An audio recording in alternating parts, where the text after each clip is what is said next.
Hallo liebe Freunde da draußen, mein Name ist Michi und herzlich willkommen bei einer weiteren Folge Herbs and Terps.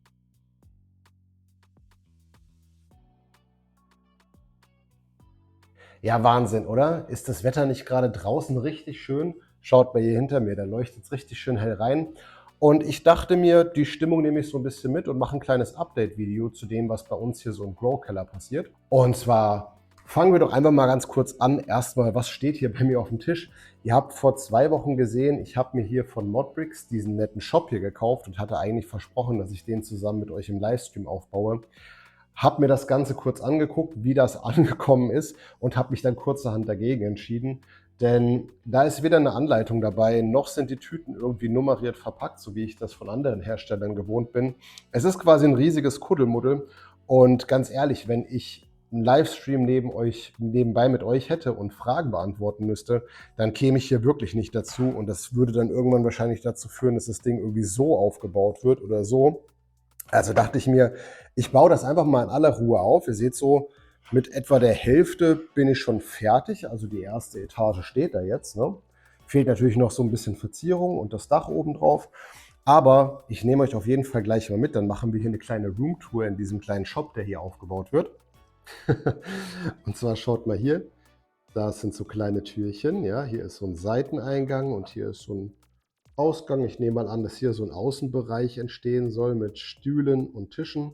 Und hier kommt man eben von der Straße aus rein. Hier haben wir schon so ein kleines Symbol, was so ein bisschen andeuten soll, was hier irgendwann entstehen soll bei diesem Bausatz. Und hier, das finde ich schon mal ganz cool. Schaut mal, das ist so ein Gitter hier, was man hoch und runter fahren kann. Ich bin mir noch nicht ganz genau sicher, was da irgendwann entstehen soll. Auf dem Karton kann ich es auch nicht genau sehen. Wir gucken da mal eben ran. Na, hier ist so dieses Gitter, was so hochfährt, aber ich nehme mal an, das soll einfach so eine Verkaufstheke auch hier werden. Und dann drehen wir den Shop eben mal um, weil auf der Rückseite ist es eben auch noch auf. Und hier können wir schon sehen, hier ist definitiv der Verkaufsraum. Wir sehen hier sowas, was hier aussieht wie so Knüppelchen, ne? Wie so kleine Knüppelchen, die hier auf dem Tresen liegen. Wir sehen hier verschiedene Art an Gläserwerk. Hier hinten sind, glaube ich, so Rigs dargestellt. Und das sind natürlich die üblichen verdächtigen Glaswaren, die wir alle so kennen. Ne, schaut euch mal hier schön an den Fußboden, auch in den richtigen Farben gehalten. Da oben sehen wir auch noch die Farben, die sich hier widerspiegeln. Also ich finde, das ist so richtig schön ins Detail verliebt. Ja, hier unten sehen wir so kleine Pflänzchen, die hier hinter diesen Glasbausteinen sind. Und hier sehen wir ein Regal mit, ich denke mal, das wollen so Schraubgläschen sein, in denen verschiedene Sorten an Kräuterwerk ja, gelagert werden kann. Hier oben fehlt eine. Ja, und ich suche momentan noch ein Bauteil. Ich weiß nicht, ob das die Aufgabe von Modbricks ist, dass die einem hier und da vielleicht auch ein paar Teile weglassen. Aber da bin ich mal gespannt, ob ich dieses Bauteil, dieses Glas da oben noch finde. Ist auf jeden Fall jetzt erstmal nicht so schlimm. Und notfalls lasse ich mir was einfallen. Oder dann ist dieses Glas halt eben gekauft worden. Das kann natürlich auch gut sein. Ja, es ist, wie gesagt, dieses Set aufzubauen, ist eine echte Herausforderung. Wie gesagt, es gibt nur eine Anleitung als PDF und die Tütchen sind nicht beschriftet, die Teile sind alle wild durcheinander gewürfelt und es braucht deutlich mehr Zeit als von anderen Herstellern, die eben dort nummerierte Tütchen zur Verfügung stellen. Aber was dann letztendlich natürlich auch zählt, ist der Bauspaß und natürlich auch das Endergebnis. Und das schauen wir uns dann natürlich auch zusammen an. So viel zum Thema diesen Shop und warum ich da keinen Livestream mache. Aber ich hoffe, ihr könnt es mir nachsehen und ich nehme euch einfach in den nächsten Folgen mit und wir gucken uns das Ganze hier mal an. Ja, und ansonsten hatte ich von der VGrow gesprochen, dieser Komplettbox, die uns VivoSun zur Verfügung gestellt hat. Und ja, was soll ich sagen? Ich freue mich sehr und ich hoffe, ihr freut euch genauso sehr, dass wir einen neuen Zuwachs begrüßen dürfen, nämlich unsere kleine Strawberry Cheesecake Automatic von Humboldt Seeds. Ja, die kam jetzt die letzten 2 Tage raus und steht jetzt momentan noch unter so einer kleinen Haube.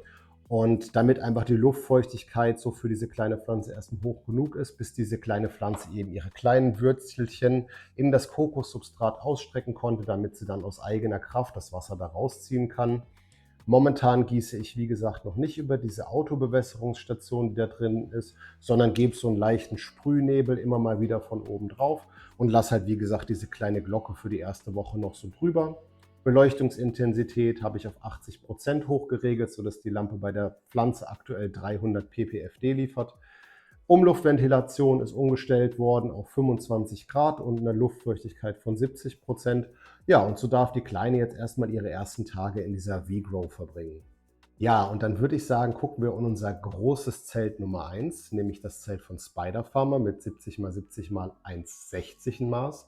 Da erinnern wir uns dran, wir haben hier die Ruku OG von Seedstockers drin und die ist jetzt in Blütewoche Nummer 2. Wir erinnern uns, vor 2 Wochen haben wir auf 12,12 umgestellt und ich habe ein Netz mit angebracht, weil ich dieses Mal die Trainingsmethode Scrog ausprobieren wollte. Und wir sehen, ja, ich gebe mir größte Mühe, aber es ist tatsächlich, wenn man da noch keine Erfahrung hat, wirklich nicht ganz so einfach, die Triebe so richtig schön dahin zu tun, dass alles auf einer Höhe bleibt. Aber schaut mal selbst, ich finde, das ist mir schon hier ganz gut gelungen. Die Ruku OG ist von der Wuchsform sehr unterschiedlich zur zweiten Pflanze, wie wir gleich sehen werden.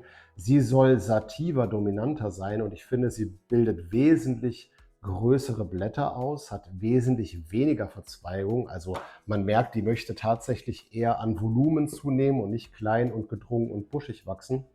Also die Blätter sind relativ groß. Wir haben nicht so viel Verzweigungen. Ich lasse die ganze Pflanze jetzt noch so circa eine Woche weiter wachsen und dann werde ich mich so langsam an das Ausdünnen von unten her machen, das sogenannte Lollipopping, indem ich Blätter und Triebe, die unterhalb des Blätterdachs und der oberen Blüten sind, einfach wegnehme, damit die Pflanze ihre volle Kraft, die sie aus der Erde herauszieht, eben auch in die oberen Blüten reinstecken kann. Ja, und hier unten haben wir, wie gesagt, in diesem 50-Liter-Topf die Sonnenerde drin. Bei der Sonnenerde fehlt mir ein bisschen die Erfahrung. Es kann natürlich auch sein, dass die Pflanze ihre Wuchsform, ihre Unterschiede daher hat, dass natürlich die Lampe anders ist, dass die Erde auch anders ist. Da kann ich einfach noch nicht genug dazu sagen. Da hätte ich wirklich beide Erden mit gleichen Lampen und den Pflanzen vergleichen müssen. Aber ich sag mal so, von der Sativa Wuchsform her ergibt das schon irgendwie Sinn, wie die Rokukuku hier dasteht. Ja, und was soll ich sagen? Das Blätterdach sieht super aus, die Blattfarbe ist super, die Blütenentwicklung ist schön fortgeschritten. Wir sehen aktuell noch keine Mangelerscheinungen. Wo man auch hier ein bisschen vorsichtig sein muss, ich habe jetzt auch die Erfahrung gemacht, dass bei der Sonnenerde die Erde doch zu feucht wird mit der Zeit. Also habe ich auch hier das Wasser aus dem Wasserreservoir komplett abgelassen und wässere aktuell eher auf Sicht, weil ich ja auch Komposttee dazugeben möchte. Und jetzt lasse ich das Ganze wieder ein bisschen runtertrocknen und dann fülle ich ganz vorsichtig das Wasserreservoir wieder leicht auf. Die Pflanze ist ja jetzt in die Blüte gegangen und benötigt besonders viel Nährstoffe und besonders viel Wasser.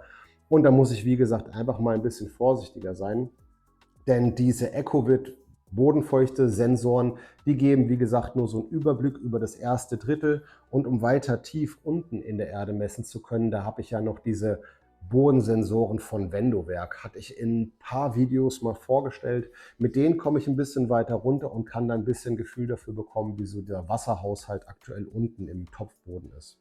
Ja, mit verstärkend dazu ist bestimmt, dass diese Stofftöpfe, die ich verwendet habe von Root Riot, auch einen Moisture Stop Liner haben, also innen drin noch mal eine Folie angebracht, die die Feuchtigkeit besser in den Töpfen hält.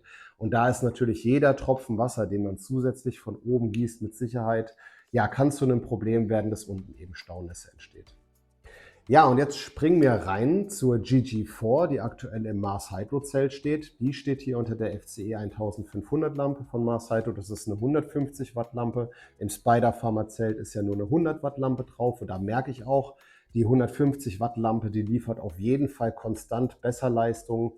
Bei der Spider Farmer Lampe muss ich ein bisschen weiter runtergehen mit der Lampe. Das bedeutet aber natürlich, dass die Flächenausleuchtung nicht so besonders gut ist. Das ist bei der 150 Watt Lampe definitiv ein bisschen besser. Ja, und wir sehen hier bei der GG4, die übrigens in 100% Living Soil von Couple of Plants steht, dass sie wesentlich verzweigter wächst, wesentlich buschiger wächst und die Triebe alle schön durch das Crocknetz relativ einfach, auch dadurch, dass sie so buschig ist, auf eine Ebene gezogen werden kann. Und da bin ich momentan wirklich, wirklich, wirklich sehr hyped.